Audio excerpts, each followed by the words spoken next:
A man walks into a store with 3 crumpled dollars and his little girl's hand in his. He asks for a yellow ribbon. He's laughed out the door. He doesn't flinch. He doesn't fight back. Not because he's weak, but because, somewhere in a locked chest beneath his floorboards, lie 2 Colt revolvers and a Texas Ranger badge. He buried the guns to keep his daughter alive. But when they take her, every last thing he buried comes back. This is the story of a man who swallowed his pride for love, and the woman who gave him a reason to stand back up. Today's story reminds us, true strength isn't about how hard you fight. It's about knowing what's worth fighting for. Welcome to a channel where the frontier comes alive. If this story moved something in you, subscribe so you never miss a story worth your heart. The summer of 1878 hit Dust Creek, Texas, like an anvil. Heat radiated from the hard-packed dirt of the main street, distorting the horizon into a shimmering haze. Inside Gable's Mercantile, the air was stifling, smelling heavily of oiled leather, peppermint sticks, and judgment. Elias Thorne stood near the counter, his broad shoulders tense beneath a faded, dust-caked canvas shirt. His hands, large, scarred, and rough as sandstone, rested on the glass display case. Beside him stood 7-year-old Ilara. Her small fingers clutched the hem of her patched cotton dress, her wide, hopeful eyes fixed on a spool of vibrant yellow silk ribbon sitting behind the glass. It was a frivolous thing, Elias knew that. But it was Ilara's birthday tomorrow, and she hadn't asked for a single thing since her mother died 2 years ago. Slowly, Elias reached into his pocket and placed 3 crumpled, sweat-dampened dollar bills on the counter. He smoothed them out with deliberate care. "I'll take a yard of the yellow silk, Mrs. Gable," Elias said, his voice a low, gravelly baritone that rarely saw use. Behind the counter, Prudence Gable didn't move to measure the fabric. Instead, she adjusted the lace collar of her high-necked dress and looked at the crumpled money as if it were diseased. Beside her, the mayor's wife and another local socialite paused their browsing, their eyes darting to Elias's scuffed, worn-down boots and the frayed edges of his trousers. "That silk comes all the way from Boston, Mr. Thorne," Mrs. Gable said, her voice dripping with a sickly sweet condescension. "It's 75 cents a yard, but more importantly, it is fragile. It requires care. It certainly isn't meant to be dragged through the mud of that miserable 40-acre dirt patch you call a farm." The women beside her let out a synchronized, breathy chuckle. Ilara shrank against Elias's leg. "Daddy?" she whispered, the hope draining from her voice. "It's okay, I don't need it." A muscle feathered along Elias's jawline. Beneath his calm exterior, a dormant, dangerous instinct flared to life. There was a time, not so long ago, when a silver badge pinned to his chest and the twin Colt revolvers at his hips commanded the absolute respect of every soul in this state. He knew exactly how to break a room full of arrogant people. He knew how to make them tremble. But he looked down at his daughter. He saw the fear in her eyes, the desperate need for a quiet, safe life. He had buried the guns. He had buried the ranger. He was just a poor cowboy now. Elias withdrew his calloused hand from the glass. He picked up his crumpled dollars, folding them methodically and slipping them back into his pocket. "My mistake, ma'am," Elias said, his voice terrifyingly calm, completely devoid of the shame they so desperately wanted him to feel. He scooped Ilara up into his arms, resting her head against his broad chest. "Come on, little bird. The color would have washed out in the sun anyway." He turned and walked toward the exit, his posture razor straight, his strides silent and measured. He didn't slam the door. He didn't curse. But the sheer, suffocating weight of his presence left the Mercantile unnervingly quiet long after the bell above the door stopped ringing. Outside, the afternoon stagecoach had just rattled to a halt in a cloud of thick, red dust. Clara Vance stepped down onto the wooden boardwalk, coughing into a linen handkerchief. She was 26, dressed in a tailored burgundy traveling suit that was entirely impractical for the Texas frontier.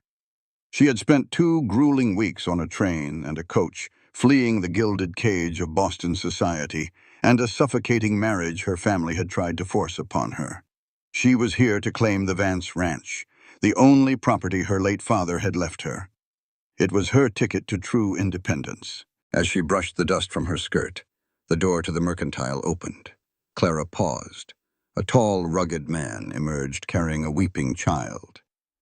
Clara immediately noticed the stark poverty in his clothes, but what struck her and held her breath was the way he carried himself. He didn't walk like a broken, beaten man. He moved with a lethal, coiled grace, like a predator forcing itself to walk on a leash. For a fraction of a second, his storm-gray eyes met hers. Clara felt a sudden, inexplicable jolt in her chest. There was a smoldering fire in that man's gaze, a terrifying, beautiful pride that no amount of poverty could extinguish. Then he tipped his worn Stetson to her in passing, turned his gaze forward, and carried his daughter down the dusty road, murmuring soft, comforting words into her hair. Clara watched him until he disappeared around the corner. She shook her head, forcing her mind back to the reality of her situation. She had a ranch to run. She picked up her leather satchel and walked 2 doors down to the law office of Attorney Higgins. The office smelled of stale cigar smoke and old paper. Higgins, a balding man with nervous, darting eyes, stood up so quickly he nearly knocked over his inkwell when she entered. "Miss Vance," he stuttered, wiping his brow. I wasn't expecting you for another week." "I took an earlier train, Mr. Higgins," Clara said smoothly, taking a seat across from his cluttered desk. "I'd like the deed to the Vance Ranch and the keys to the main house. I intend to start hiring a crew by tomorrow." Higgins swallowed hard. He didn't reach for the keys. Instead, his trembling hands pulled a thick red-bound ledger from his drawer. He pushed it across the desk toward her. "I am terribly sorry, Miss Vance," he said, his voice dropping to a grim whisper. "But there won't be any hiring." Clara frowned, opening the ledger. The pages were filled with columns of red ink. "What is this?" "Your father's debts," Higgins replied, refusing to meet her eyes. "He borrowed heavily from your uncle, Silas Vance. And worse. Silas recently dammed the canyon upstream. The Vance Ranch hasn't had running water in 3 months. The land is dead, Miss Vance." The stifling heat of the room suddenly felt like ice against Clara's skin. "Silas holds the notes," Higgins continued, pulling a stamped legal document from beneath the ledger. "You have exactly 30 days to pay off a sum of $5,000. If you cannot, Silas forecloses. You lose the ranch, the land, and everything your father built." Clara stared at the foreclosure notice. $5,000. It might as well have been $1 million. She had spent her last dime on the stagecoach ticket. She had traded a political prison in Boston for a barren, dying trap in Texas. 30 days, Clara whispered, her knuckles turning white as she gripped the edge of the desk. She looked out the dirty window of the law office, her eyes drawn to the empty street where the poor cowboy with the storm-gray eyes had walked. He had looked like a man who knew how to survive when the world tried to crush him. Clara set her jaw, a fierce, inherited stubbornness rising in her throat. She wasn't going back to Boston, not ever. "Tell my uncle," Clara said, her voice dropping to a dangerous calm that surprised even herself, "that he can expect his money. I'm not leaving." The livery stable smelled of sweet hay, manure, and defeat. Clara Vance stood before the local hostler, a weathered old man named Sam, who was vigorously shaking his head before she even finished her sentence. "I can pay a fair wage," Clara insisted, adjusting the grip on her leather satchel. "I just need 3 good men to help me assess the Vance property and secure the outbuildings. Just for a week." Sam spat a stream of brown tobacco juice into a brass spittoon. "Miss Vance, you could offer me a chest of Spanish gold and I still wouldn't set foot on that land. Nobody in Dust Creek will." "Because of my uncle," Clara stated, her voice tight. "Silas Vance owns the bank, the saloon, and the water," Sam said, lowering his voice as he glanced toward the open stable doors. A man works for you, Silas calls in his debts. Suddenly that man's family is starving. You're poison, ma'am. I'm sorry, but you should get back on that stagecoach. Clara lifted her chin. I'm not leaving. Is there no one in this entire valley who isn't owned by my uncle? Sam paused, rubbing his gray stubbled jaw. He looked out toward the horizon where the heat shimmered above the arid plains. There's one. A dirt farmer out on the western ridge, name's Elias Thorne. Only man in this county who don't owe Silas a dime. Sam chuckled, a dry, humorless sound. But he won't help you neither. He's a proud, stubborn mule who hates the world, and he despises city money most of all. Clara's mind immediately flashed to the tall, broad-shouldered man in the mercantile. The poor cowboy with the storm-gray eyes who had carried his daughter out rather than swallow another ounce of humiliation. "Rent me a horse, Sam," Clara said, "and point me toward the western ridge." The Thorne homestead was a testament to a man fighting a losing war against the Texas sun. It was barely 40 acres of cracked, unforgiving earth. Yet, as Clara rode up on a rented roan mare, she noticed the details. The fences were perfectly mended, straight as an arrow. The small, weathered cabin was immaculate. The water trough, though dangerously low, was free of algae. Elias Thorne was in the yard, a heavy iron maul in his hands, splitting firewood. He had stripped off his canvas shirt in the brutal heat. Sweat gleamed on the thick, corded muscles of his back and shoulders. With every swing, the maul bit into the oak logs with devastating, rhythmic force. Nearby, sitting in the shade of a meager mesquite tree, the little girl from the mercantile was playing with a rag doll, humming a quiet tune. Clara dismounted, her boots kicking up dust. Elias didn't stop swinging until she was 10 yards away. He drove the maul into a stump, leaned the heavy handle against his leg, and turned to face her. Without his shirt, Clara could see the brutal map of his life. Faded, jagged scars marred his ribs and left shoulder, marks that looked suspiciously like old bullet wounds. He grabbed a rag, wiping the sweat from his neck, his face entirely unreadable. "You're lost, ma'am," Elias said, his voice a low rumble. "Town's 5 miles back." "I'm exactly where I meant to be, Mr. Thorne," Clara said, stepping closer. "My name is Clara Vance." A shadow crossed Elias's eyes at the name. Silas's niece, the Boston heiress.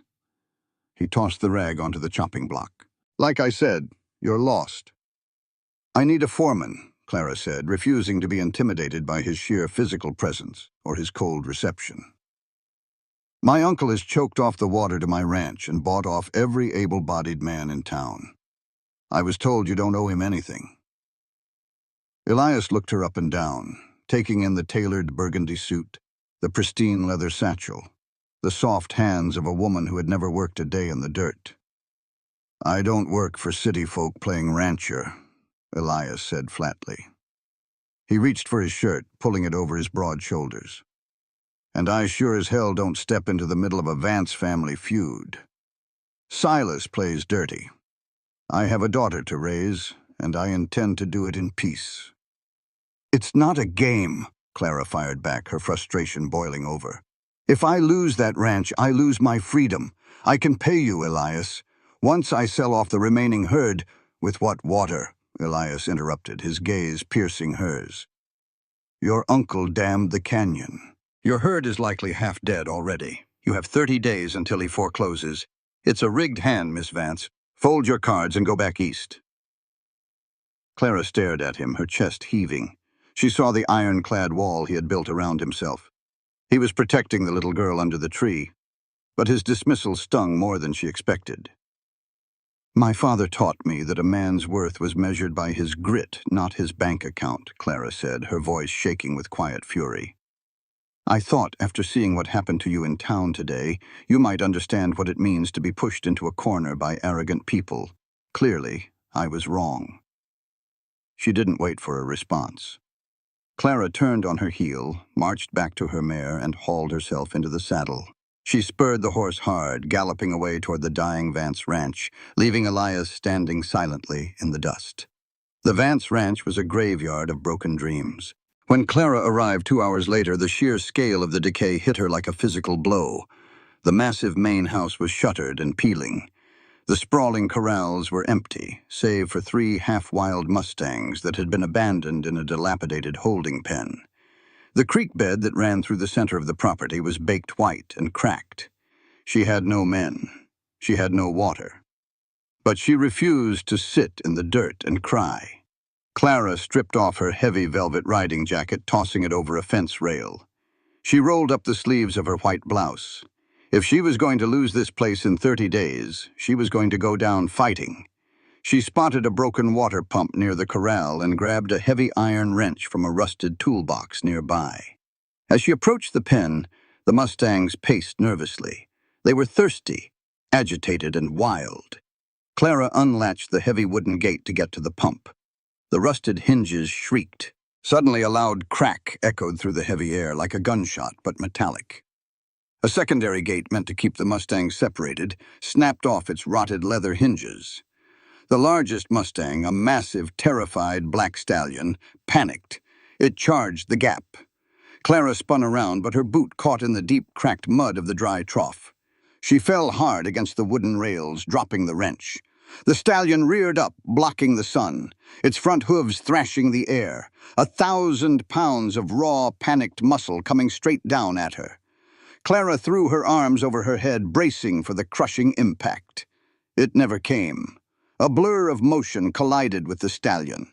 Elias Thorne had seemingly materialized out of the blistering heat. He didn't just grab the horse, he moved with a terrifying, unnatural speed, launching his weight against the beast's neck. His powerful hands clamped onto the makeshift rope halter. The stallion screamed, thrashing violently, dragging Elias through the dirt. But Elias didn't let go.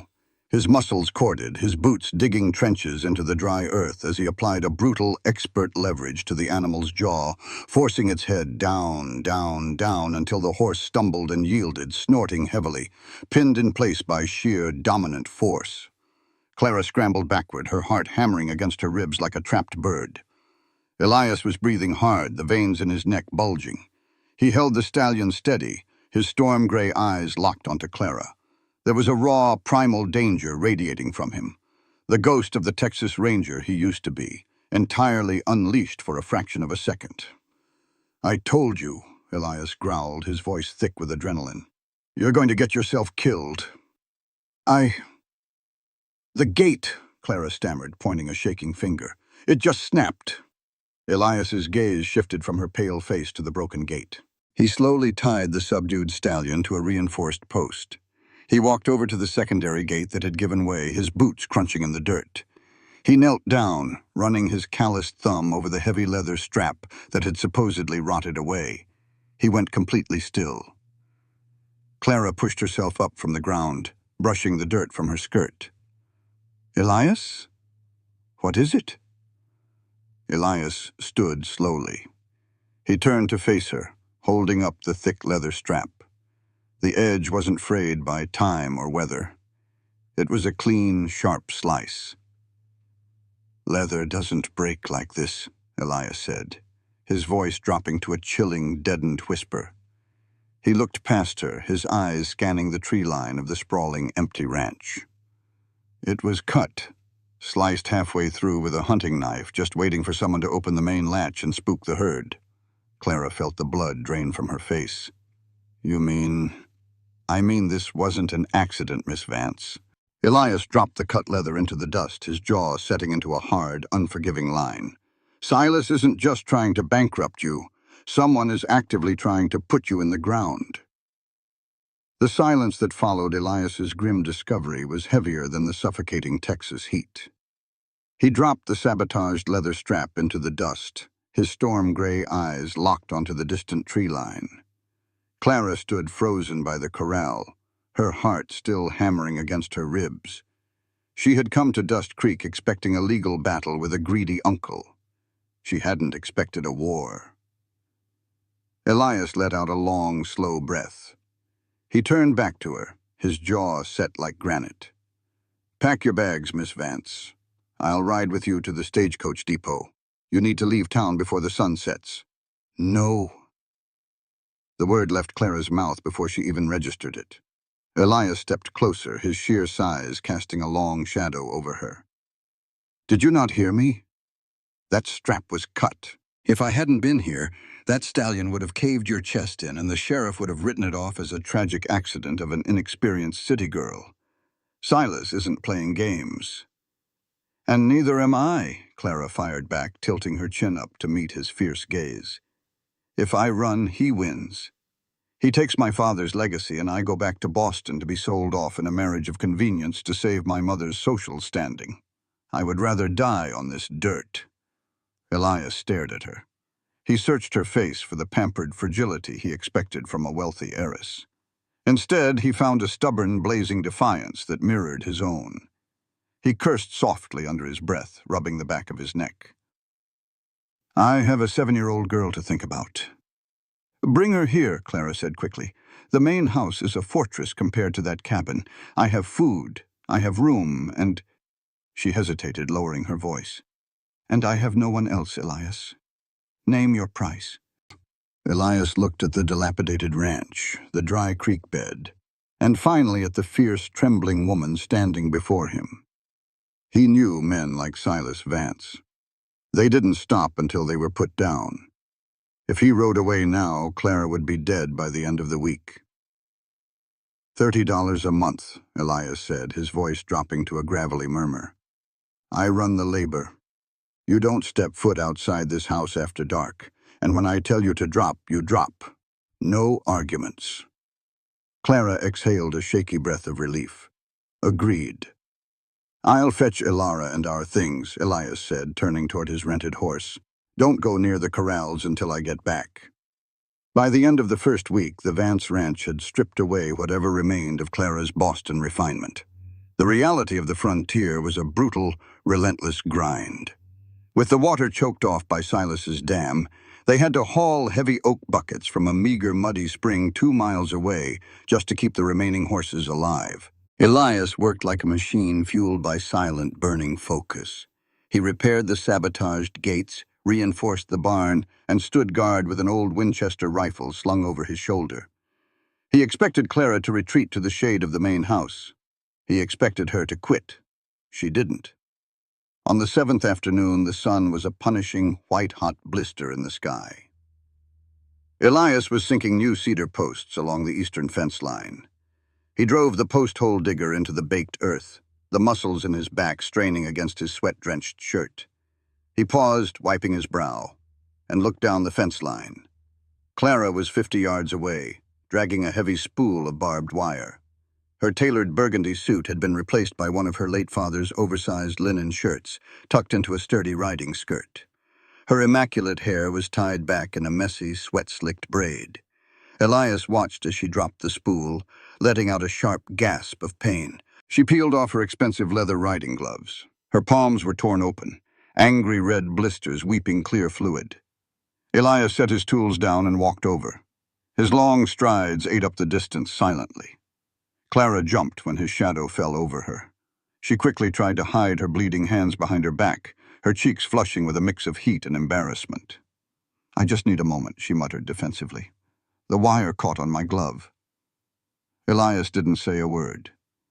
He reached out, his massive, calloused hands gently taking her wrists and pulling her hands forward into the light. The contrast between them was striking. His hands were dark, scarred, and hard as iron. Hers were pale, delicate, and trembling. Yet his touch was impossibly light, carrying a reverence that sent a sudden, unexpected shiver up Clara's spine. You're gripping the wire too tight, Elias said, his voice a low, rough rumble. You have to let the spool carry its own weight, Clara. Otherwise, it'll eat you alive. It was the first time he had used her first name. The sound of it, wrapped in his deep Texas drawl, made Clara's breath hitch. Elias reached into his pocket and pulled out a clean cotton handkerchief. With deliberate, mesmerizing care, he wrapped it around her bleeding right palm, tying a secure knot. He was so close she could smell the scent of him. sun-baked dust, cedar wood, and the salty tang of hard labor. He looked up, his storm-gray eyes meeting hers. For a long, charged second, the scorching heat of the sun faded beneath the intense gravity of his gaze. "Go inside and wash those with carbolic soap," Elias commanded softly, letting go of her wrists. "I'll finish the line." Clara swallowed hard, her heart pounding a frantic rhythm against her ribs. "Thank you, Elias." He simply nodded, turning back to the heavy spool of wire. But as Clara walked back to the house, Elias paused, watching the sway of her hips and the proud set of her shoulders until she disappeared through the door. That evening, the suffocating heat finally broke, giving way to a cool indigo twilight. Clara sat on the sprawling wooden porch of the main house, a cup of black coffee in her bandaged hands. A few yards away, sitting on the top step, Elias and Ilara were bathed in the soft golden light of a kerosene lantern. Clara watched them, entirely captivated. Elias was sitting behind his daughter. His heavy Colt .45, a weapon he had retrieved from a locked chest when they moved in, was holstered at his hip, a stark reminder of the danger surrounding them. Yet those same lethal hands were currently moving through Ilara's soft brown hair with breathtaking tenderness. He was weaving a complex, perfect French braid. "Hold still, little bird," Elias murmured, his thick fingers moving nimbly, sectioning the hair. "Miss Clara works very hard, doesn't she, Daddy?" Ilara asked innocently, her voice carrying clearly in the quiet night air. Clara stiffened, her cheeks warming. Elias paused, his hands resting on his daughter's small shoulders. He didn't look back at Clara, but she saw the slight tilt of his head. "Yes, she does. Harder than most men I know." "Are we going to stay here forever?" Ilara asked. Elias tied off the braid with a simple piece of twine. "We'll stay as long as we're needed." He finally turned his head, looking over his shoulder at Clara sitting in the shadows of the porch. The lantern light caught the sharp angles of his face, the rugged line of his jaw, and the deep, silent questions in his eyes. There were no walls between them in that look. Just two people standing on the edge of a precipice, painfully aware of the gravity pulling them toward each other. "Time for bed, Ilara," Elias said, breaking the spell. It happened 3 hours past midnight. The ranch house was dead silent, swallowed by the oppressive darkness of the Texas night. Elias was asleep in the downstairs parlor, a thin blanket over his legs, his boots still on. He never slept deeply anymore. He slept like a soldier waiting for the bugle call. His eyes snapped open. It wasn't a floorboard creaking. It wasn't the wind. It was a sound so instinctual, so deeply ingrained in his survival, it bypassed conscious thought and flooded his veins with ice-cold adrenaline. Ch-ch-ch-ch. A dry, hollow rattle. It wasn't outside. It was coming from the floorboards directly above him. Ilara's room. Elias didn't breathe. He didn't make a sound. He rolled off the sofa, his hand dropping flawlessly to the grip of his Colt .45. The hammer clicked back beneath his thumb, a cold metallic snap in the dark. He moved up the wooden stairs like a ghost, his socked feet finding the edges of the steps that he knew wouldn't creak. The door to Ilara's room was cracked open. The moonlight filtering through the window illuminated the horror. The window screen had been neatly sliced open. On the wooden floor, barely 2 feet from the edge of Ilara's bed where she slept peacefully, a massive western diamondback was coiled, its head raised, its tail shaking violently. A rattlesnake doesn't seek out a second-story bedroom. It was put there, dropped through the window from the porch roof. The snake lunged toward the bed. Elias didn't aim down the sights. He didn't have the time. He relied on muscle memory forged in 100 bloody gunfights along the Mexican border. He fired from the hip. The deafening roar of the .45 shattered the night. Muzzle flash illuminated the room in a strobe of blinding yellow light. The snake's head vanished, blown cleanly off its body by the heavy lead slug. The thick, headless body whipped and thrashed violently against the floorboards. Ilara woke up screaming, terrified by the gunshot. "Daddy, I'm here, don't move." "I'm here," Elias roared, stepping into the room and keeping his gun leveled at the dark window, scanning for the man who had dropped the sack. Footsteps pounded down the hallway. Clara burst into the room, holding a wildly swinging lantern, her face pale with terror. She saw Elias standing with his smoking gun, the screaming child, and the bloody, thrashing remains of the diamondback on the floor. Clara gasped, covering her mouth. She looked from the snake to the sliced window screen. Elias slowly lowered the hammer of his revolver. The lethal, terrifying aura of the Texas Ranger he had tried so hard to bury was now fully awake, radiating from him in waves of cold, murderous fury. He looked at Clara, his gray eyes dark as a thunderhead. "Pack a bag for the girl," Elias commanded, his voice devoid of all warmth. "Elias, what are you doing?" Clara asked, her voice trembling. Elias cracked the cylinder of his Colt, ejecting the spent brass casing onto the floor. It rang out like a death knell. He slid a fresh cartridge into the chamber and snapped the gun shut with a vicious flick of his wrist. "Silas wanted to send a message," Elias whispered, staring into the dark night. "I'm going to send one back." The acrid smell of burnt gunpowder hung heavy in the bedroom, mixing with the metallic tang of snake blood. Elias stood over the decapitated diamondback, his chest heaving, his Colt still smoking in his hand. He looked at Clara, who was clutching a terrified Ilara to her chest. The fierce protective fire in Elias's eyes slowly banked, replaced by a cold, calculating profoundness. He had promised to send a message. His first instinct, the instinct forged in the blood-soaked dirt of the Texas Rangers, was to ride into town, kick down the doors of the Vance estate, and put a bullet between Silas's eyes. But as he looked at his weeping daughter, reality anchored him. If he killed Silas tonight, he would hang by Tuesday. Ilara would become an orphan, entirely at the mercy of the very system Silas controlled. Elias holstered his weapon. "Pack a bag," he repeated, his voice remarkably steady. "We can't keep her here, not tonight." "Where do we take her?" Clara asked, her voice shaking but her hands moving quickly to gather Ilara's clothes. "Martha Hayes. She runs a small sheep claim 5 miles south off the main trails.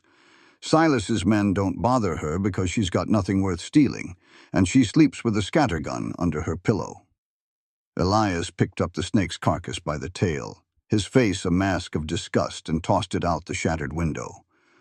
"Once Ilara is safe, we hunt." "Hunt Silas?" "No," Elias said, turning to her. "If we kill him, his lawyers still take this land and you hang as an accomplice. We hunt the one thing that can break his stranglehold on this valley legally. Before your father died, did he ever mention a man named Jedediah Boone?" Clara frowned, her mind racing. "Boone? Yes. I found his name in my father's ledger. He was the original county surveyor. But there was a note beside his name that said, 'Ran off, 1876. Maps burned.'"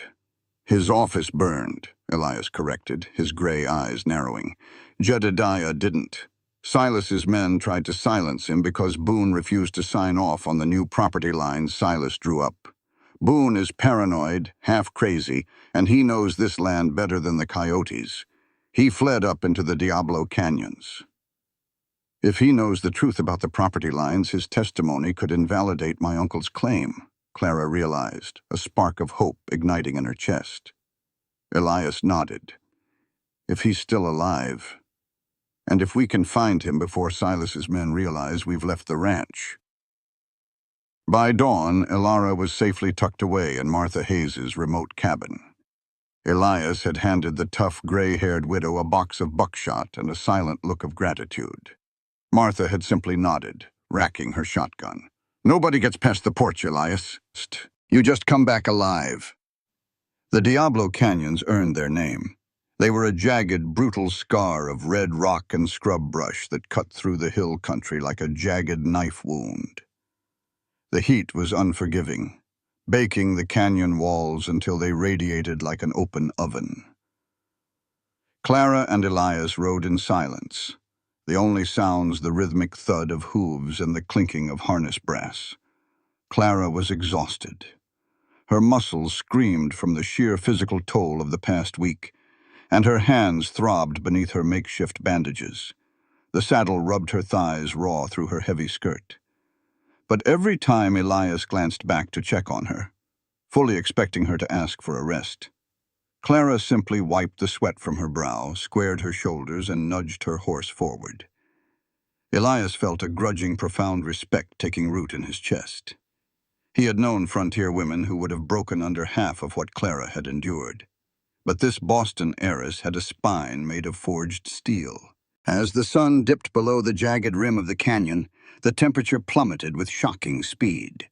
The brutal heat evaporated, replaced by a biting, bone-chilling wind that swept through the narrow stone corridors.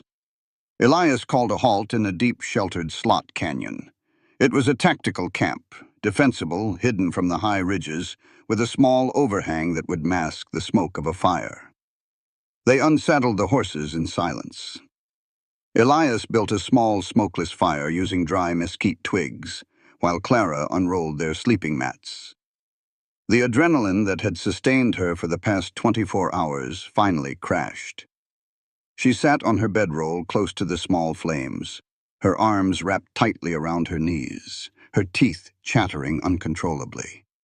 Elias watched her from the shadows. He had spent years closing himself off, building a fortress of solitude to protect the little he had left. But watching Clara shiver, looking so remarkably vulnerable and fiercely beautiful in the flickering firelight, he felt the walls cracking. He stood up, unbuckling his heavy, fleece-lined leather duster. He walked over to her, his boots quiet on the stone floor, and draped the massive coat over her shoulders. The coat was heavy, carrying the lingering scent of tobacco, horsehair, and the deeply masculine scent of the man himself. It swallowed Clara, immediately trapping her body heat. She looked up. Elias was standing entirely too close, his tall frame blocking the howling wind at the canyon entrance. He was looking down at her, his storm-gray eyes dark and unreadable in the firelight. "Thank you," Clara whispered, pulling the lapels tighter around her neck. "You'll freeze." "I'm used to the cold," Elias replied, his voice a low rumble. He didn't move away. He sank onto his heels across the small fire, resting his forearms on his knees. "Why did you leave Boston, Clara? Truly. A woman with your wealth doesn't come to a dirt patch in Texas unless she's running from something worse." Clara looked into the flames, the memory of her gilded cage tightening her chest. "My mother arranged a marriage for me. A state senator. He was twice my age, cruel, and viewed me as nothing more than a political asset to acquire. My family told me it was my duty. I was a transaction." She looked up, meeting his intense gaze. "I came here because I wanted to own my own life, Elias, even if it meant starving on it." Elias was quiet for a long time. The wind howled through the canyon above them. "You've got more grit than most men wearing tin stars, Clara Vance." "What about you?" Clara asked, her heart pounding a little faster. "Why do you hide out there on that barren 40 acres? A man who can move the way you do, who can shoot a snake in the dark from the hip. You weren't always a dirt farmer." The muscle in Elias's jaw flexed. He looked down at his calloused hands. "My wife, Mary, died of a fever 2 years ago, but before that, I made a lot of enemies. Men who would happily put a bullet in Ilara just to watch me bleed." He looked back up, the raw, unfiltered pain in his eyes stripping away the last of his stoic facade. "I hide because it's the only way to keep her breathing. I buried the man I used to be because that man only brought death." "I don't believe that," Clara said softly. Elias let out a bitter, self-deprecating breath. "You don't know me, Clara. I know the man who took my raw, bleeding hands and bandaged them," she countered, leaning forward slightly, the firelight catching the fierce conviction in her eyes. "I know the man who braided his daughter's hair. I know the man who threw himself at a panicked stallion, to save a woman he barely knew. Elias went perfectly still. The air between them suddenly felt thick, heavy with unspoken tension. The wind outside seemed to fade away. Clara didn't realize she was leaning in. Elias didn't realize he was moving until he was kneeling right in front of her. He reached out, his rough, scarred fingers gently brushing a stray lock of dirt-streaked hair behind her ear. His touch was a stark contrast to his lethal nature, reverent, hesitant, almost trembling. Clara's breath hitched. She looked at his lips, then back up to his eyes. The control Elias had maintained for 2 grueling years snapped. He didn't ask. He moved in, his hands sliding to cup her face, his thumbs tracing her cheekbones, and he kissed her. It wasn't a sweet, chaste kiss. It was a collision. It was desperate, hungry, and fueled by the adrenaline of the past 48 hours. Clara gasped against his mouth, her hands coming up to grip the thick, corded muscles of his arms, pulling him closer.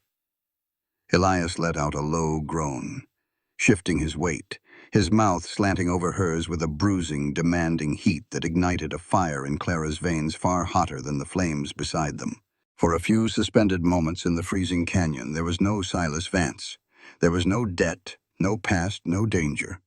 There was only the taste of dust, desperation, and the overwhelming realization that they were completely, irreversibly tethered to one another. When Elias finally pulled back, he was breathing heavily, his forehead resting against hers.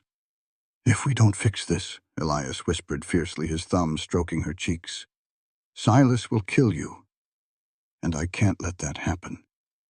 Do you understand me?" Clara nodded, her eyes shining. "Then we fix it." They broke camp before dawn, riding deeper into the labyrinth of the Diablo Canyons.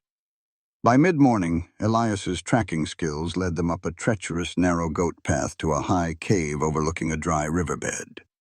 Before they could even dismount, the sharp, metallic clack of a lever-action rifle echoing off the canyon walls stopped them cold. "Keep your hands right where I can see 'em," a raspy, gravel-filled voice called out from the shadows of the cave. "Give me one reason not to drop you both, where you sit." Elias slowly raised his hands, keeping them clear of his Colt. "Jedediah Boone. I'm Elias Thorne. I ain't with Silas Vance." An old man stepped out of the shadows. He looked like the mountain itself, wild white hair, a beard stained with tobacco, and clothes made of patched animal hides. His eyes were wide and paranoid, but the Winchester rifle in his hands was remarkably steady. His gaze shifted from Elias to Clara. He squinted against the morning sun, his rifle barrel lowering just an inch. "You got his eyes," Jedediah muttered, stepping closer. "Elias Vance's eyes. You're the daughter." "I'm Clara," she said, keeping her hands visible. "Mr. Boone, we need your help. Silas is foreclosing on the ranch in 3 weeks. He claims my father was bankrupt." Jedediah spat into the dirt, letting out a harsh, barking laugh that dissolved into a cough. He lowered the rifle fully, shaking his head. "Bankrupt? Silas is a lying, thieving snake," the old surveyor growled, gesturing for them to dismount. "He didn't just alter the property lines on paper, girl." Clara and Elias swung down from their saddles. "What do you mean?" Elias asked, his instincts suddenly humming with a new, dark realization. Jedediah walked to the edge of the cliff, pointing a gnarled finger toward the north, where a massive natural gorge cut through the distant mountains. "I refused to sign the survey because I saw what he was building up there," Jedediah said, his voice dropping to a grim, hollow rasp. "Silas didn't just steal your dad's money, Clara. He bought off a crew of mining engineers from Nevada." The old man turned back to them, his eyes wide with the magnitude of the secret he had harbored for years. He didn't just rewrite the map.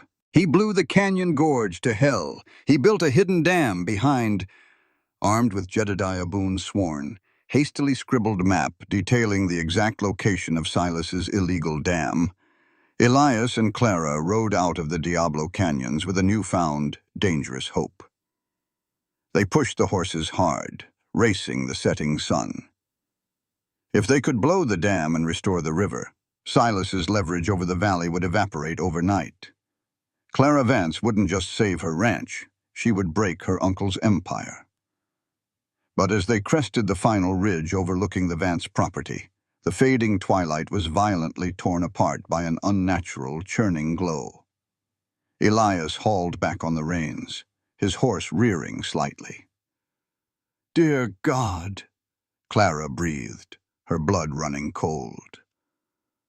A mile down in the valley, the Vance Ranch barn was a towering, roaring inferno. Thick columns of black smoke billowed into the darkening sky, backlit by 50-foot tongues of orange flame. The wind carried the acrid stench of burning cedar and the faint, high-pitched shrieks of terrified horses trapped inside. "Silas," Elias snarled, his voice guttural. He didn't hesitate. He spurred his horse into a breakneck gallop down the treacherous slope, Clara riding hard on his heels. This was Silas's retaliation, a brutal, blazing warning that he knew they had left the property, and that nowhere was safe. They hit the yard in a cloud of dust and flying gravel. The heat radiating from the barn was a physical wall, blistering the peeling paint on the nearby main house. The roof of the barn was already collapsing, raining a shower of burning embers down like hellfire. "Stay back!" Elias roared over the deafening roar of the flames as he vaulted out of the saddle. "The Mustangs are in there!" Clara screamed back, already dismounting and sprinting toward the rusted water pump. Elias didn't waste time arguing. He grabbed a heavy woolen horse blanket from a nearby fence, dunked it entirely into the water trough Clara was desperately pumping, and threw the soaking heavy mass over his head and shoulders. He charged straight into the blazing maw of the barn. The heat inside was absolute agony. The air was sucked from Elias's lungs, replaced by searing, toxic smoke.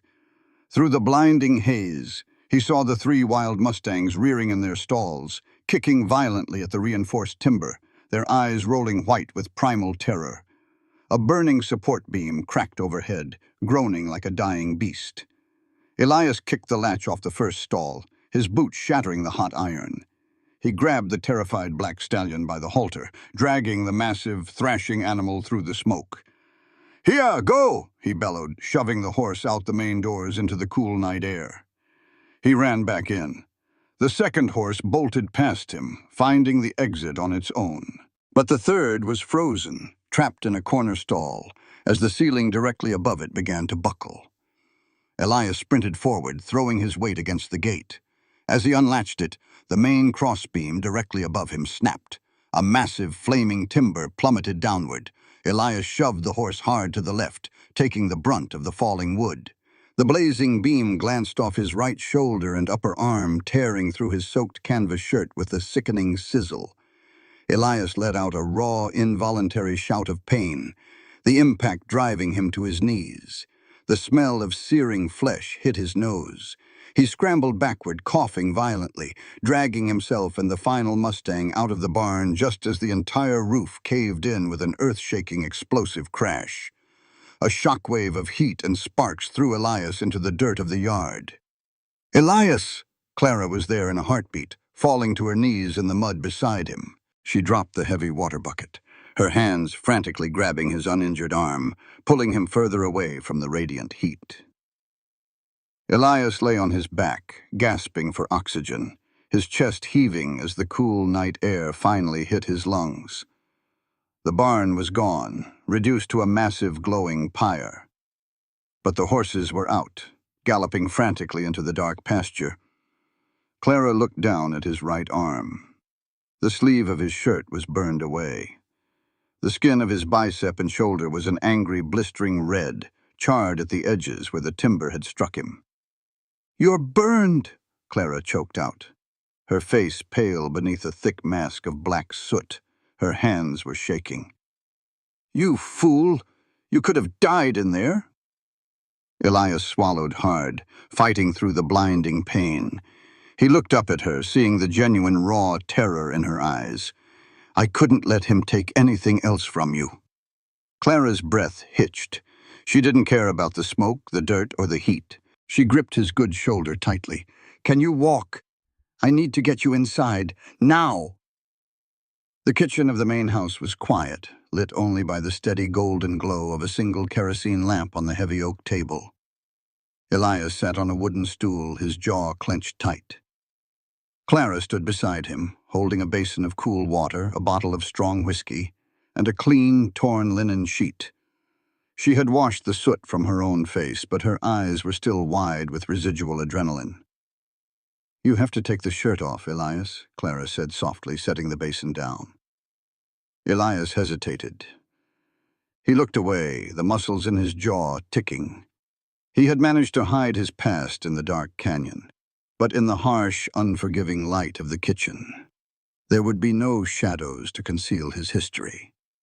Slowly, wincing as the burned fabric pulled at his blistered skin, Elias unbuttoned his ruined shirt and let it drop to the floor. Clara soaked a clean rag in the cool water and turned to him. She froze.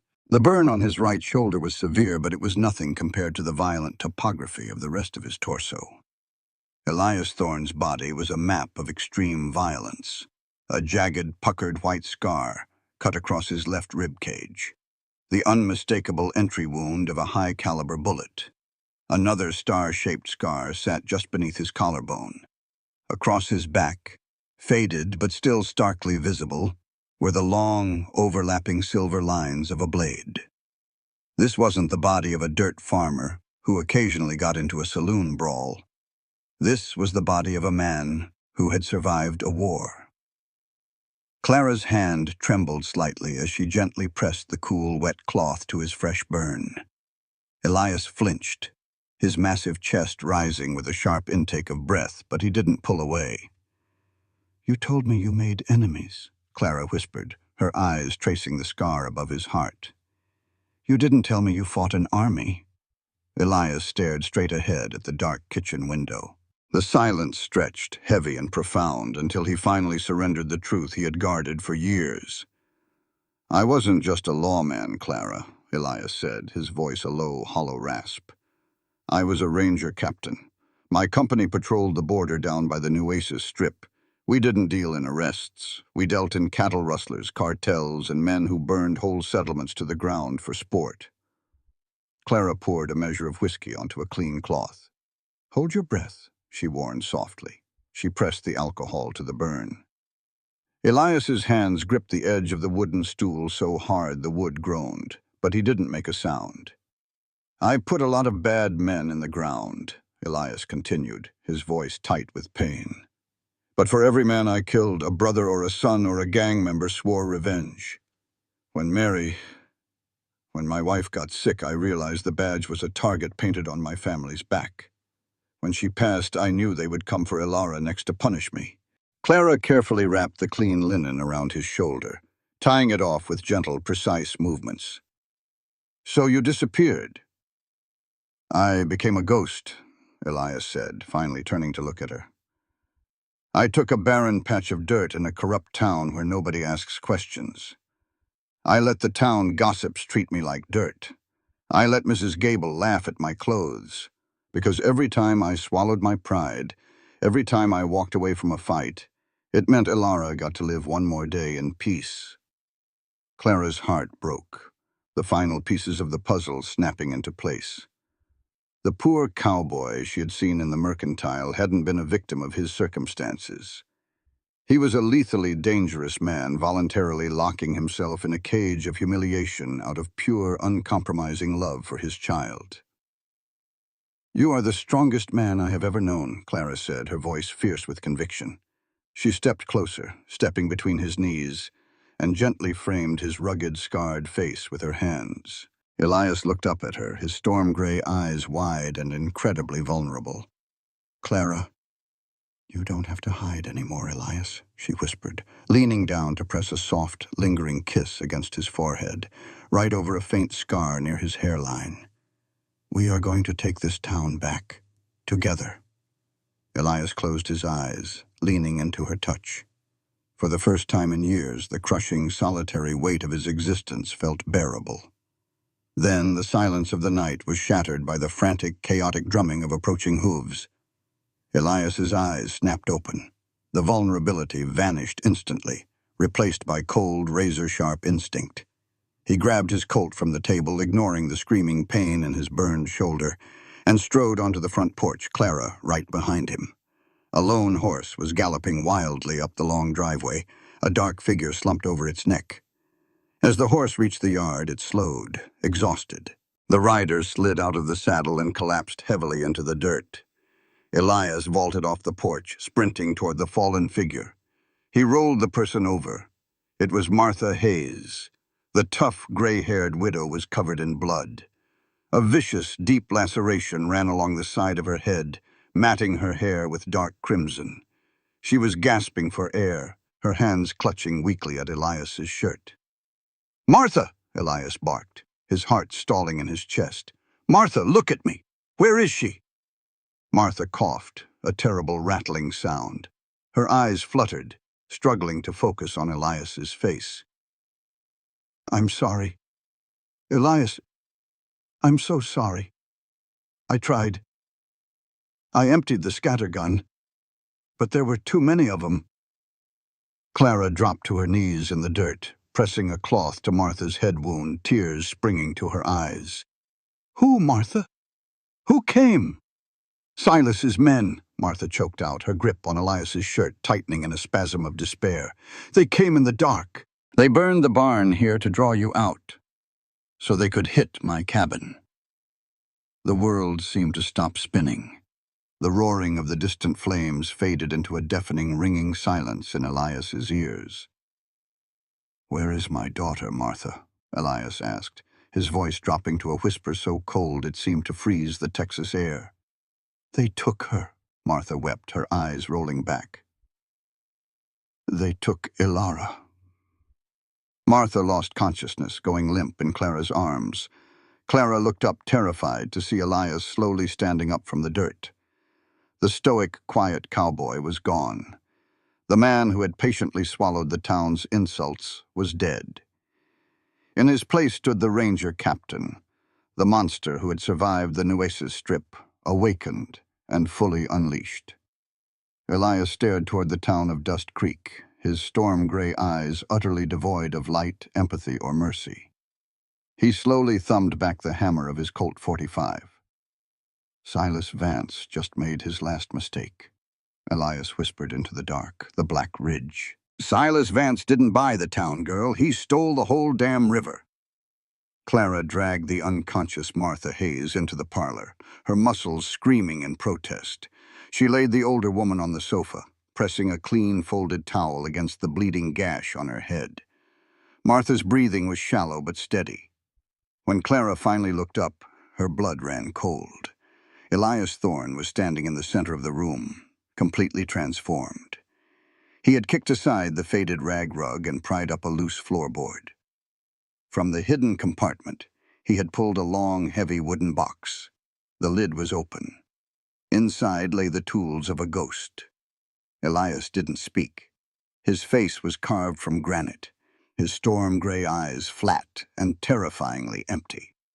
He strapped a thick, tooled leather gun belt around his waist, adjusting the twin low-slung holsters against his thighs. He slid his smoking Colt into the right holster, then reached into the box and pulled out a matching revolver, checking the cylinder with a sharp metallic click-clack before sliding it into the left.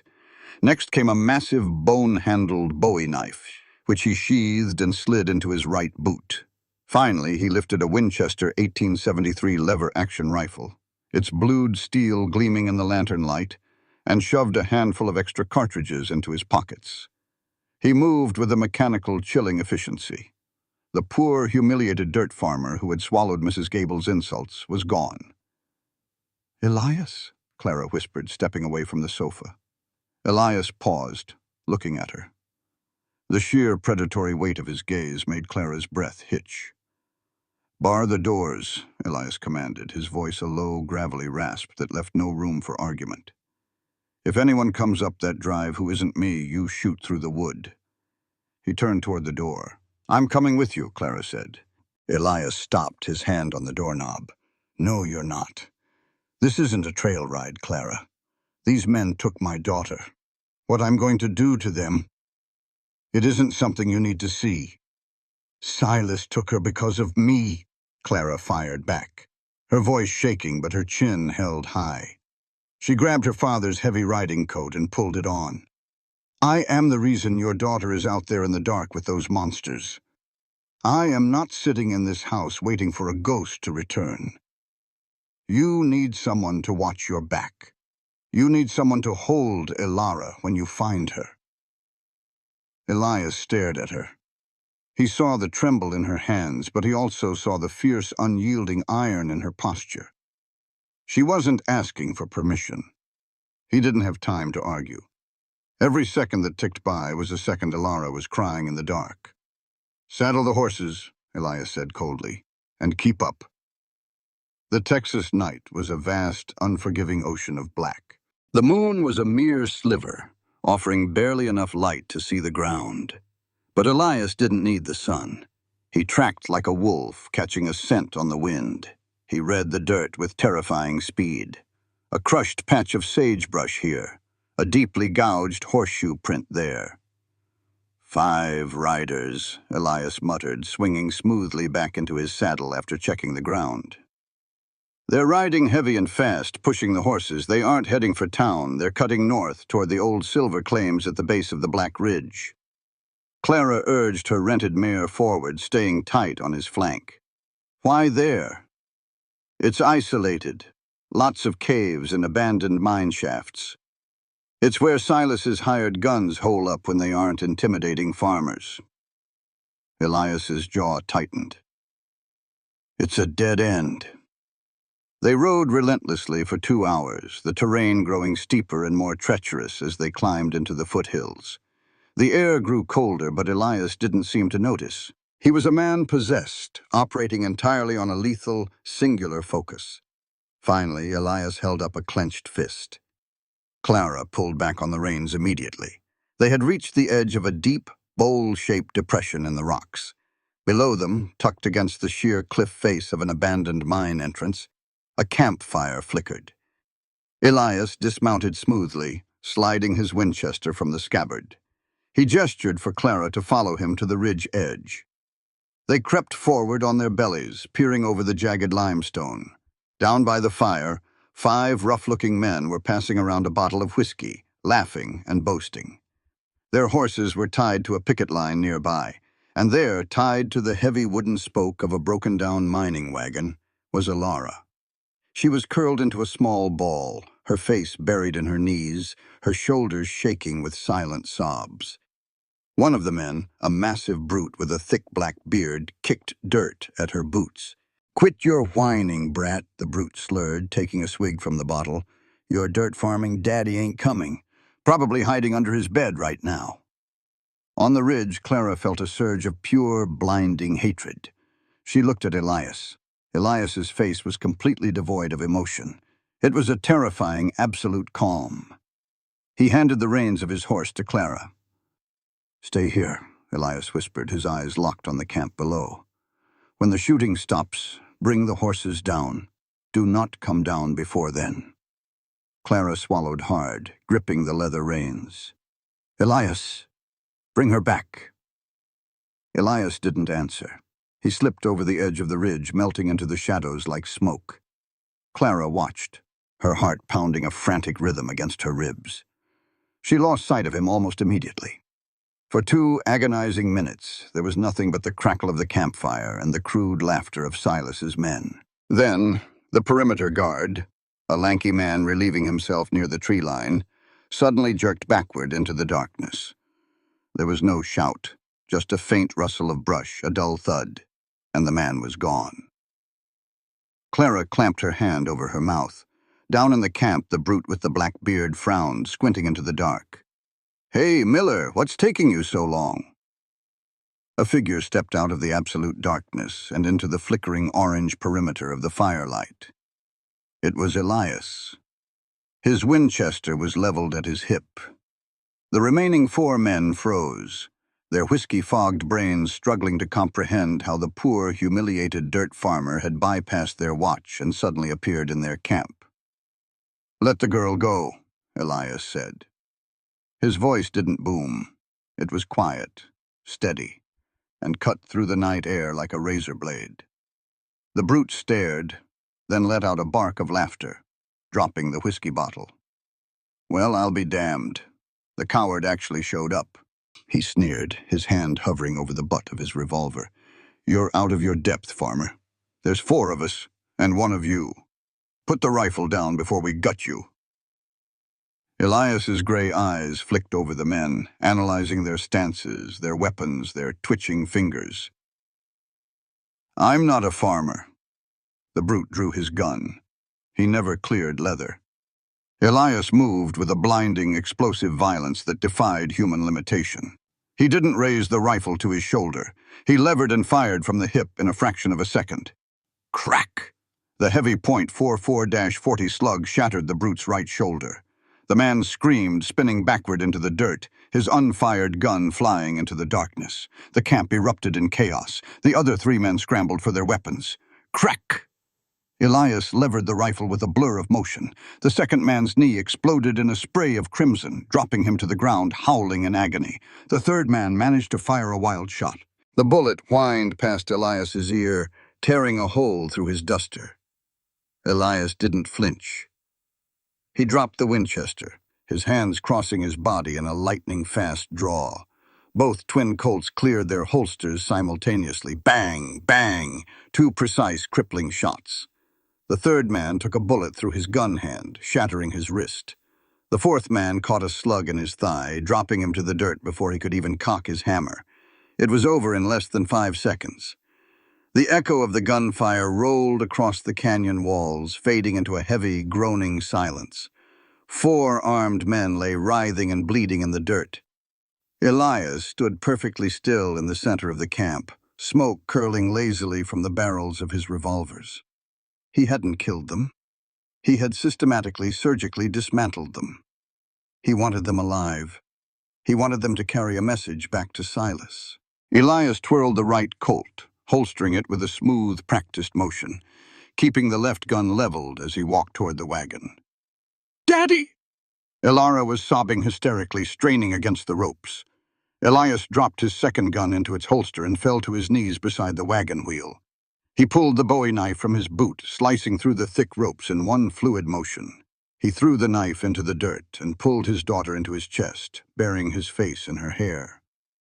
"I got you, little bird," Elias choked out, his terrifying, lethal composure finally breaking as he held his child tight. "I got you. You're safe." Up on the ridge, Clara let out a shuddering breath of profound relief. She wiped the hot tears from her face, gathered the reins, and picked her way down the slope. When she reached the camp, she didn't look at the bleeding, groaning men on the ground. She looked only at Elias. He stood up, carrying Elara in his arms. The little girl reached out, and Clara immediately pulled her close, kissing her forehead. Elias walked over to the brute with the shattered shoulder, who was whimpering in the dirt. Elias crouched down, grabbing the man by his greasy hair and yanking his head up. The brute looked into Elias's storm-gray eyes and saw the devil looking back. "You listen to me," Elias whispered, his voice dripping with pure malice. "You go back to Silas. You tell him Elias Thorne is done hiding. You tell him the ranger is awake. And if he ever looks in my daughter's direction again, I won't be aiming for your shoulders." Elias dropped the man's head into the dirt. He turned, took Elara from Clara's arms, and swung up into his saddle. They left the outlaws bleeding by the fire and rode back into the dark. Dawn broke over the Vance ranch like a bruised, bloody eye. The smoldering ruins of the barn were still hissing, sending thin ribbons of white smoke into the pale morning sky. Elias had settled Elara into Clara's bed, sitting beside her, until exhaustion finally pulled the traumatized child into a deep sleep. Clara was in the kitchen, brewing coffee with hands that still shook slightly from the adrenaline of the night. She looked out the window, watching the sunrise over the scorched earth. They had won the battle, but she knew Silas well enough to know the war was just beginning. The sound of approaching hoofbeats made Clara tense. She reached for the heavy iron skillet on the stove. Elias was already coming down the stairs, his Winchester in hand. He stepped onto the front porch, Clara right behind him. A single rider was coming up the drive. He was carrying a white flag of truce tied to a rifle barrel. It was Deputy Miller from Dust Creek. The young man looked terrified, his eyes darting nervously between Elias and the smoking ruins of the barn. He stopped his horse 20 yards from the porch, refusing to come any closer. "State your business, Miller," Elias called out, resting the butt of the Winchester on his hip. The deputy swallowed hard, his hands trembling as he reached into his saddlebag and pulled out a thick legal document sealed with red wax. "I don't want no trouble, Mr. Thorne," Miller stammered, his voice cracking. "I'm just delivering a writ from the county courthouse." Judge Crawford signed it at midnight. "Bring it here," Clara ordered, stepping forward. Miller nervously trotted his horse forward, handed the document to Clara, and immediately backed his horse away. "Silas's men, the ones you shot up. They crawled into town an hour ago. Silas woke the judge up. He filed an emergency petition, ma'am." Clara broke the wax seal and unfolded the heavy parchment. As she read the words, the blood completely drained from her face. Her knees went weak. "What does it say?" Elias demanded, his eyes narrowing. Clara looked up, her eyes wide with fresh, absolute terror. Silas hadn't just played dirty. He had played the one card that could destroy them both without firing a single shot. "It's an immediate eviction order," Clara whispered, her voice trembling. "The judge ruled me in default of the debt. But, Elias, it's worse." She handed him the paper. Elias scanned the legal jargon, his grip on the Winchester tightening until his knuckles turned white. "Furthermore, due to the violent, unprovoked assault on local citizens, Elias Thorne is hereby declared an unfit, violent vagrant. Custody of the minor, Elara Thorne, is immediately transferred to the State Orphanage Board." "He bribed the judge," Clara choked out, tears of frustration spilling over her eyelashes. "He made it legal. He's taking the ranch, and he's using the men you shot as proof that you are a danger to Elara." Deputy Miller tipped his hat nervously. "The state carriage is coming from Austin at dawn tomorrow, Mr. Thorne. Silas is bringing a 20-man deputized posse to enforce the writ. If you fight them, they have legal orders to shoot you on sight and take the girl." Miller turned his horse and rode away as fast as he could, leaving the devastating silence of the morning in his wake.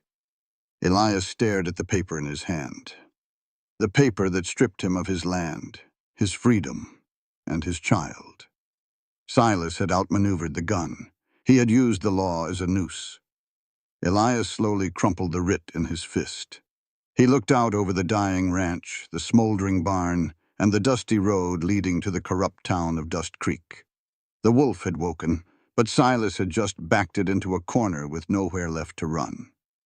The Rusty Spur Saloon was a chaotic symphony of clinking glasses, off-key piano music, and the loud, arrogant laughter of men who believed they owned the world.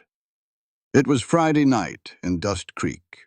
Silas Vance sat at the largest poker table in the center of the room, a thick imported cigar clamped between his teeth, a crystal tumbler of amber bourbon in his hand.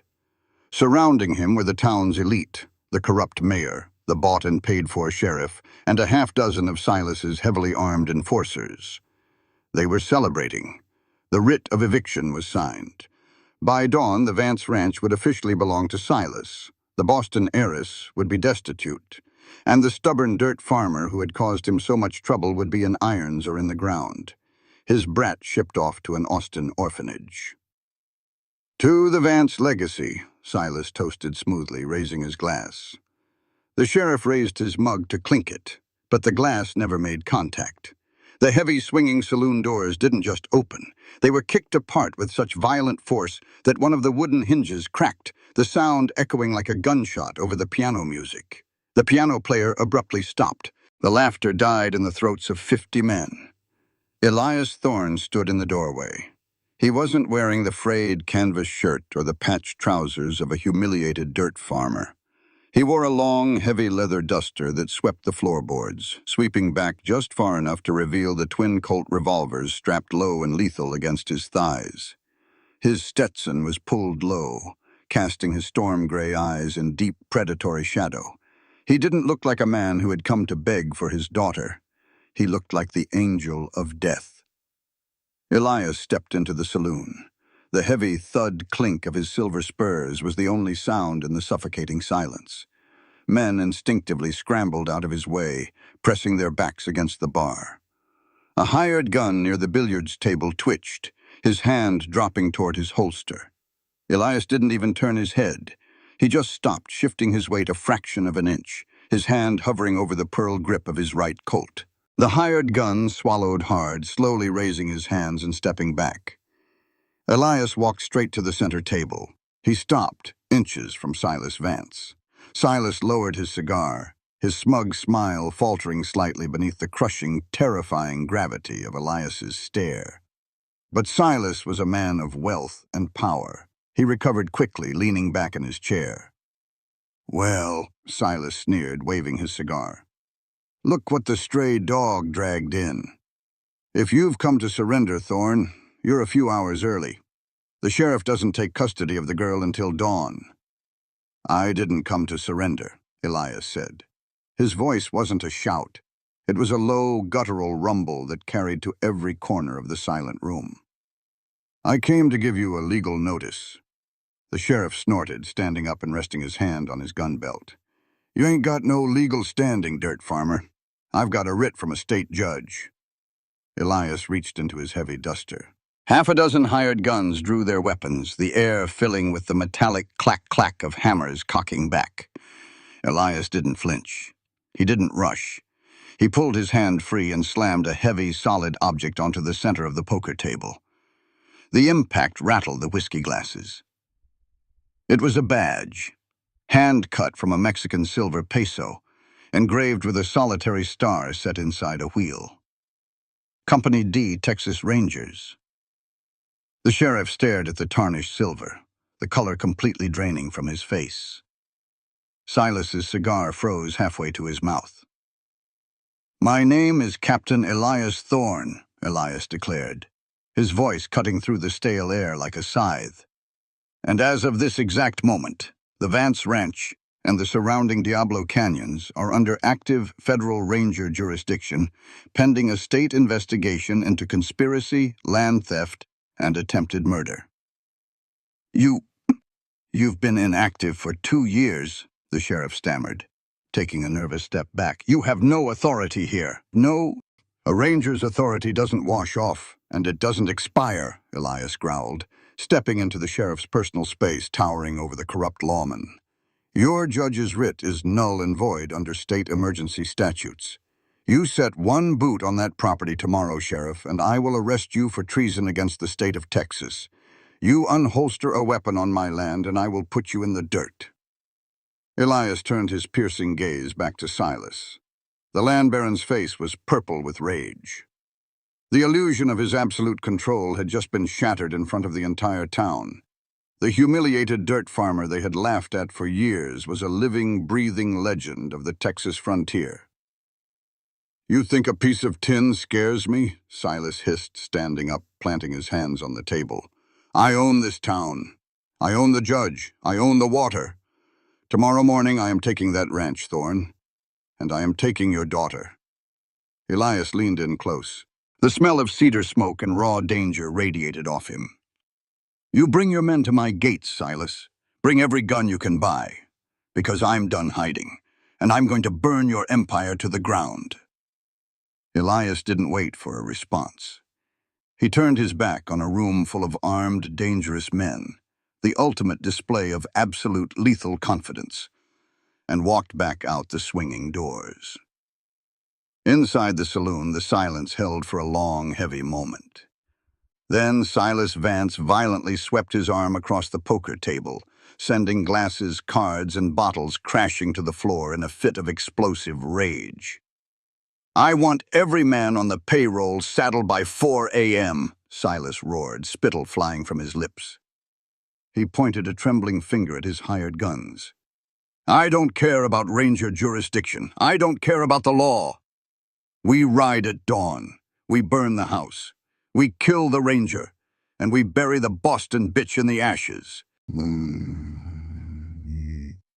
The midnight air was biting cold, but the Vance Ranch was a hive of quiet, desperate activity.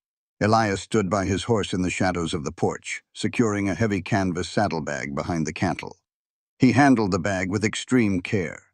Inside were 20 sticks of waxed mining dynamite and a coil of fuse, remnants from an old ranger raid on a cartel armory he had kept buried beneath his floorboards for years. Clara stepped out onto the porch, pulling her father's heavy coat tight against the chill. She watched him work, her heart aching with a mixture of profound terror and overwhelming love. Elias tied off the last leather strap and turned to her. He stepped up onto the porch, closing the distance between them. The lethal edge he had carried in town softened the moment he looked into her eyes. "Jedediah is waiting in the wagon," Elias said softly, his hands coming up to grip her shoulders. "You take him into town. You show them the surveyor's map. But Clara, if you hear shooting at the ranch before I get back, you take Alara and you ride for Austin. You don't look back."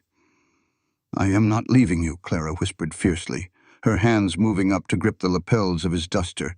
"You blow that dam, and you ride straight back to me, Elias Thorne. Do you hear me? We started this together. We finish it together." Elias looked down at her, his storm-gray eyes swimming with an emotion so deep and raw it defied words. He didn't promise he would survive. He couldn't. Instead, he pulled her flush against his chest, burying his face in her neck, breathing in the scent of her hair. Clara closed her eyes, holding him with a desperate, crushing grip. It was a fierce, silent vow exchanged in the dark. He pulled back, kissed her forehead, and vaulted into the saddle. He spurred his horse hard, disappearing into the pitch-black night, riding north toward the Black Ridge. Clara watched the darkness swallow him. Then she turned, her jaw setting into a hard line of pure Boston-forged iron. She climbed into the driver's seat of a small buckboard wagon where the old surveyor, Jedediah Boone, was nervously clutching his rolled-up maps. "Yeah," Clara snapped the reins, driving the wagon straight toward the belly of the beast. Dust Creek was dead asleep when Clara rolled the wagon down the main street. She didn't go to the sheriff. She didn't go to the mayor. She went to the people Silas had bled dry. She stopped the wagon in front of Gable's Mercantile. Clara jumped down, marching up the wooden steps, and pounded her fist against the heavy oak door. She pounded until a light flickered in the second-story window. A moment later, the door cracked open. Mrs. Gable stood there in a flannel nightgown, holding a lantern, her face pinched with indignation. "Miss Vance?" Mrs. Gable hissed. "Have you lost your mind? It is 2 a.m. "Wake up your husband," Clara commanded, pushing the door open and stepping inside. "And send your boy to fetch the blacksmith, the livery owner, and the ranchers on the East Ridge. Tell them Clara Vance has the proof of why their wells ran dry." Mrs. Gable blinked, her indignation faltering. "What are you talking about?" Clara motioned to the door. Jedediah Boone stepped out of the shadows and into the lantern light. Mrs. Gable gasped, taking a step back.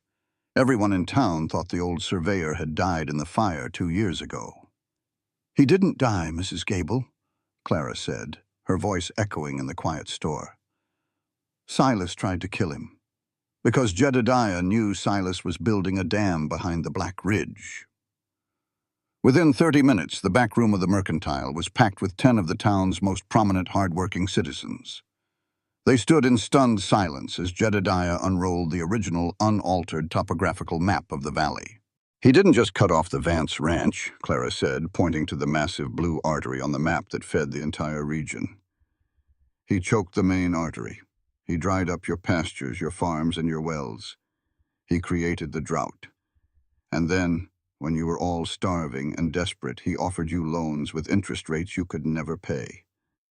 She looked around the room, meeting the eyes of the blacksmith, the hostler, and finally Mrs. Gable. "Silas Vance isn't a businessman," Clara said, her voice trembling with righteous fury.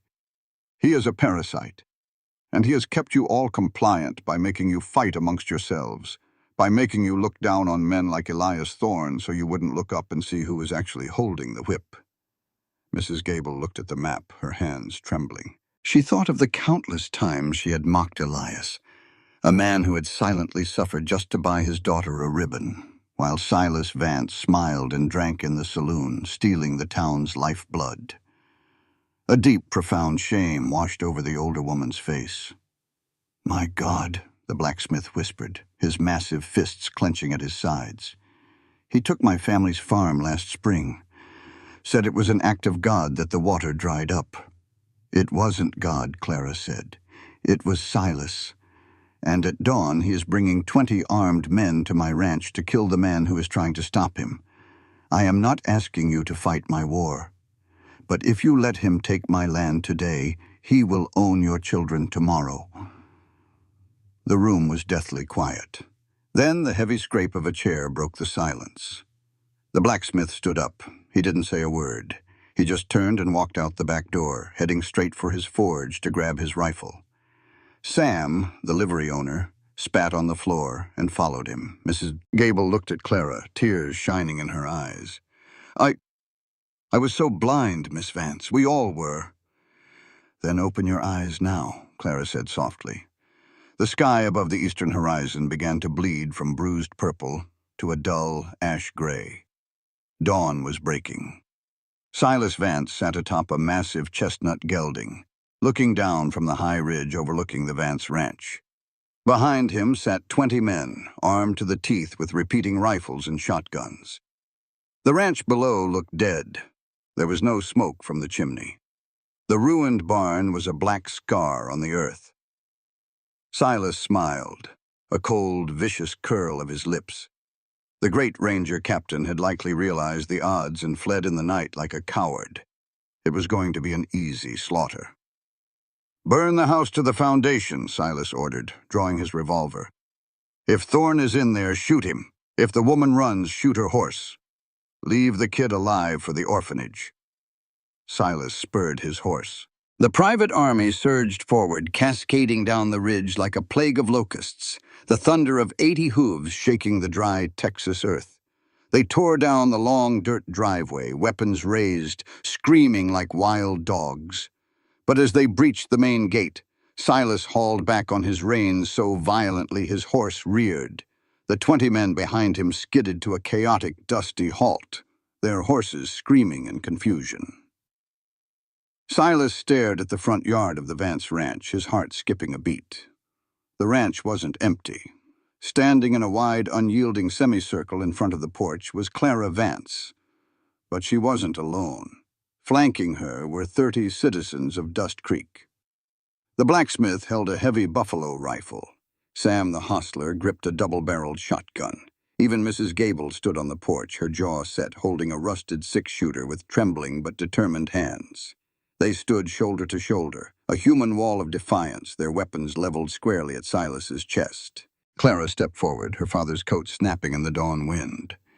She looked at Silas, the Boston heiress, completely gone, replaced by a queen of the frontier. "You are trespassing on my land, Silas," Clara called out, her voice ringing clear and steady across the yard. "Turn around, or we will bury you in it." Silas Vance stared at the human wall blockading the Vance ranch. For a fraction of a second, shock registered on his face. Then the shock melted into a cold, arrogant sneer. He spurred his chestnut gelding a few paces forward, separating himself from his private army of hired guns. He looked at the blacksmith's buffalo rifle, at Sam's double-barreled shotgun, and finally at Mrs. Gable's trembling six-shooter. Silas let out a harsh, barking laugh that echoed across the dry yard. "Is this a joke?" Silas mocked, his voice dripping with venom. "A militia of dirt farmers, shopkeepers, and old women? You think you can stand against me with rusted iron and righteous indignation? I hold the deed to this land. I hold the legal writ from the county judge." He pulled the folded parchment from his coat and waved it in the air like a weapon. "The law is on my side." "The law was bought with stolen money," Clara yelled back, never breaking eye contact. "And the judge was bought with a stolen river. Your empire is built on fraud, Silas. We have the original surveyor's map. We know about the dam." Silas's sneer faltered, his eyes narrowing to dangerous slits. He glanced at Jedediah Boone, who stood behind Clara, leaning on a walking stick. "You should have stayed dead, old man," Silas hissed. He turned back to his men, his face flushing with murderous rage. "The writ gives us the authority to remove trespassers by lethal force. If they don't drop their weapons on the count of 3, shoot every last one of them and burn the bodies in the barn." The hired guns raised their repeating rifles, the metallic clack-clack of lever actions cocking in terrifying unison. The townspeople held their ground. Mrs. Gable squeezed her eyes shut, her hands shaking violently, but she didn't lower her gun. Clara lifted her chin, her heart hammering a frantic rhythm against her ribs. "Where are you, Elias?"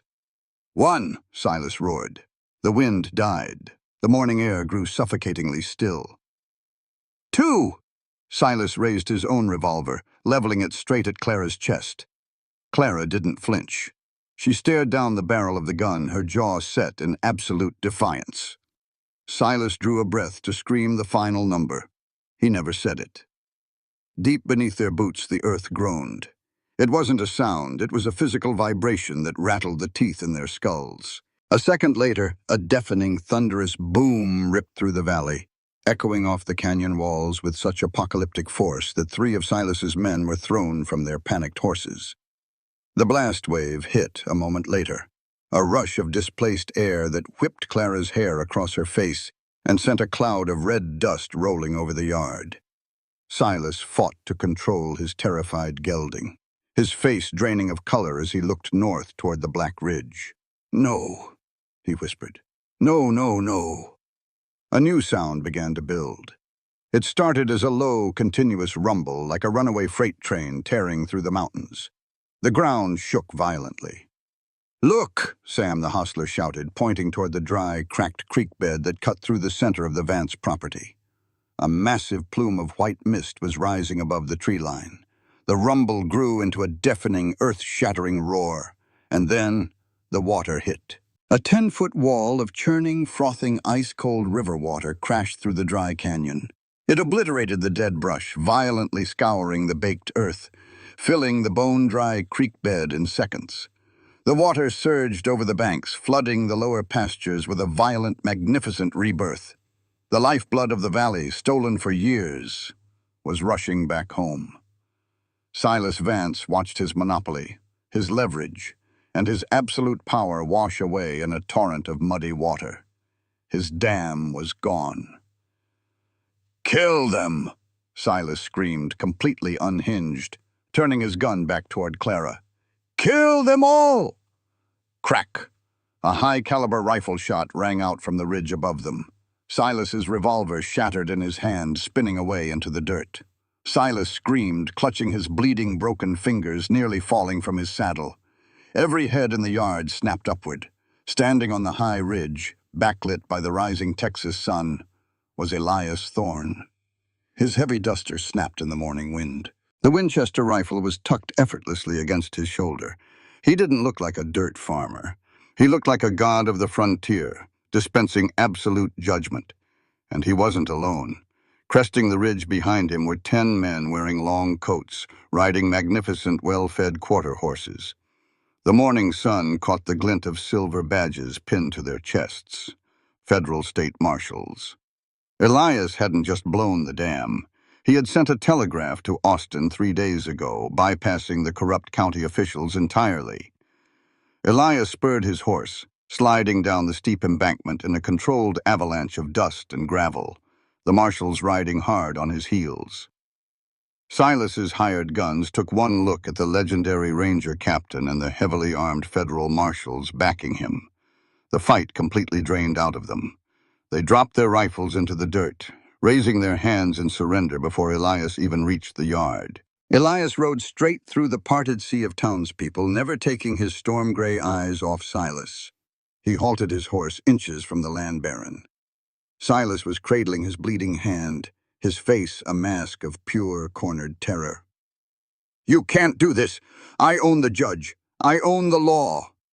"The law just changed," Elias said, his voice a low, lethal rumble that cut through the roar of the newly flowing river. The lead marshal rode up beside Elias, pulling a thick stack of warrants from his coat. "Silas Vance, you are under arrest for grand larceny, extortion, bribery of a state official, and the attempted murder of Jedediah Boone. Get off the horse." Silas looked at the marshals, then at the 30 armed townspeople who were looking back at him not with fear, but with absolute unified disgust. His empire had crumbled in a matter of minutes. Slowly, heavily, Silas dismounted. A marshal immediately kicked Silas's legs apart, slapping heavy iron cuffs over his bleeding wrists. Elias didn't watch them drag Silas away.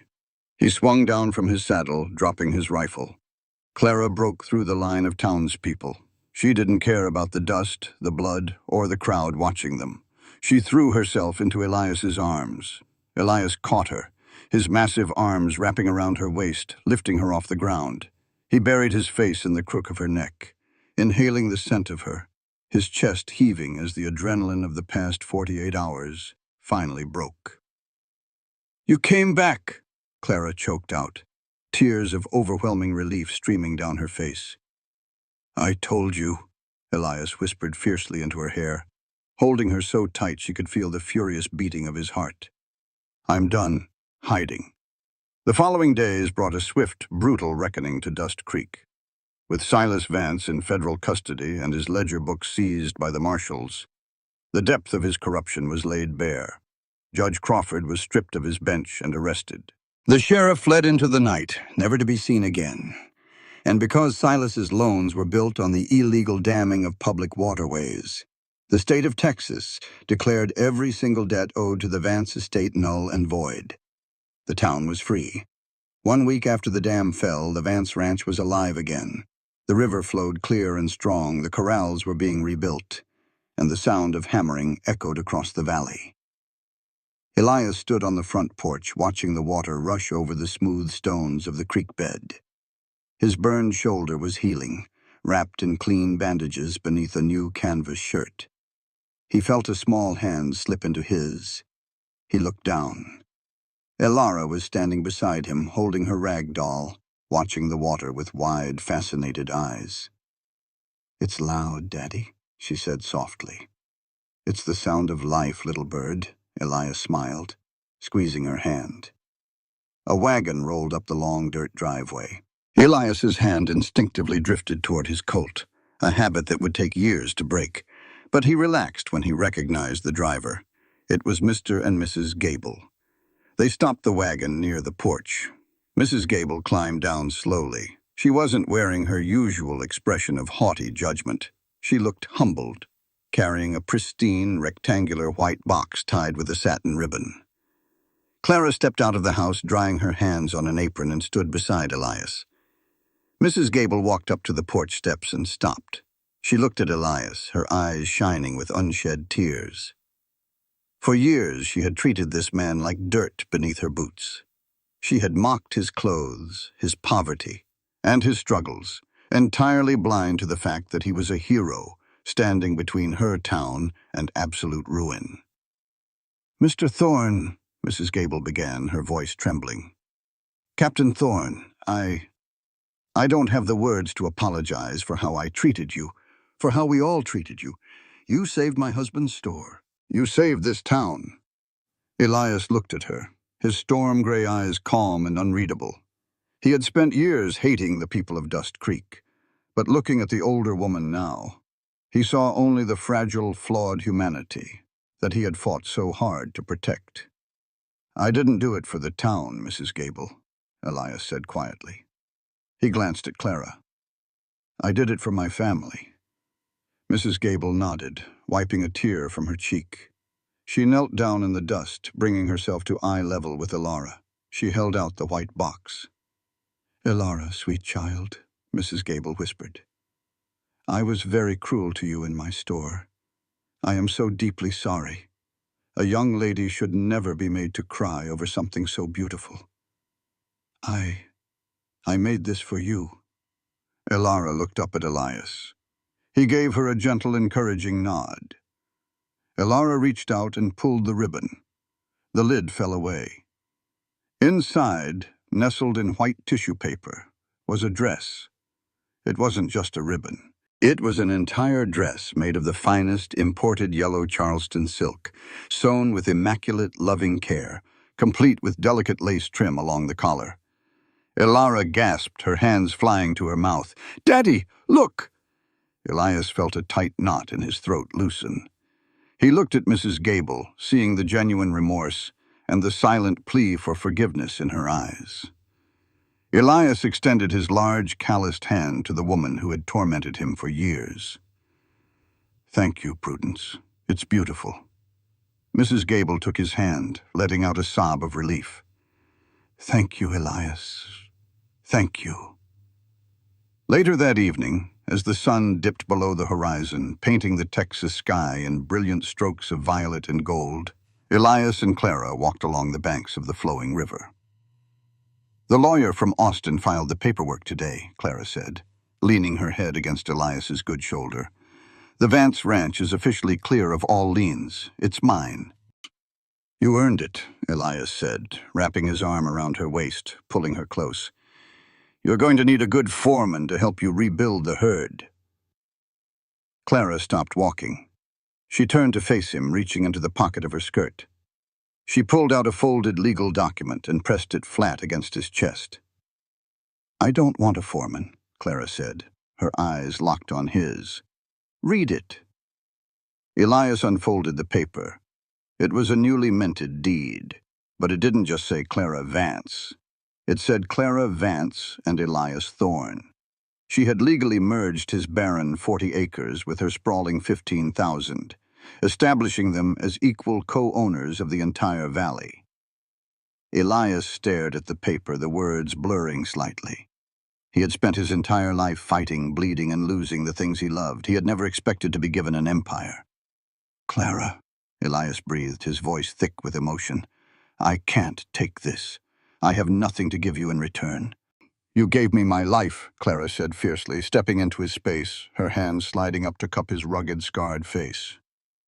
"You gave me your strength when I had none. You gave me a family, Elias. This land means nothing if you aren't standing on it with me." Elias looked down into her eyes, seeing the blazing, unyielding fire that had drawn him to her from the very first day.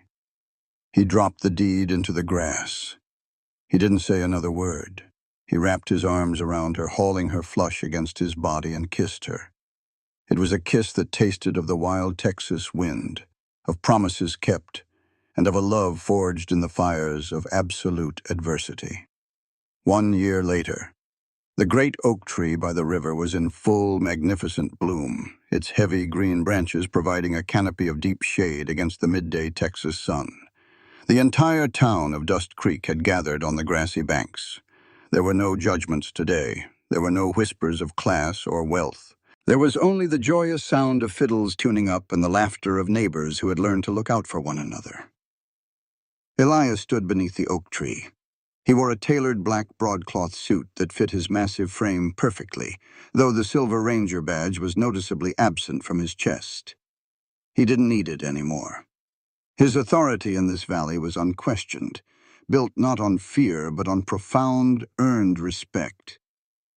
He looked down the makeshift aisle of wildflowers. Elara came first, skipping happily over the grass. She was wearing the yellow silk dress, her brown hair woven into a perfect French braid, a basket of daisy petals in her hands. And then Elias's breath caught in his throat. Clara walked toward him. She wore a simple, breathtaking gown of white lace, her hair falling in soft curls over her shoulders. She didn't look like a Boston heiress, and she didn't look like a weary rancher.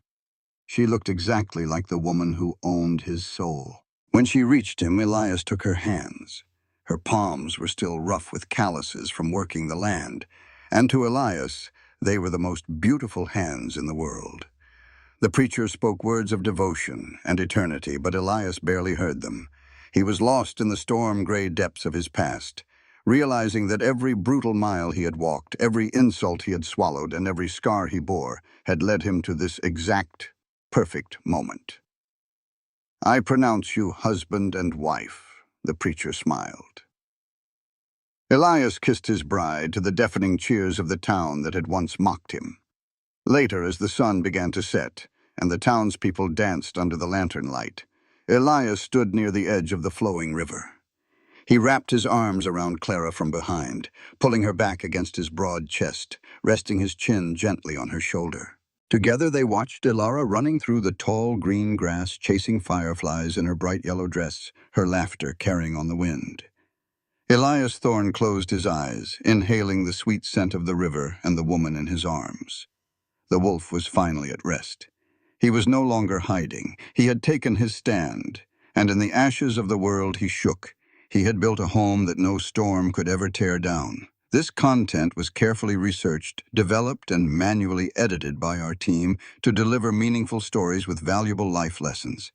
Every narrative is crafted to entertain, inspire, and empower our audience. We believe that great stories can change lives, and we are committed to bringing you content that matters. Thank you for being part of our community.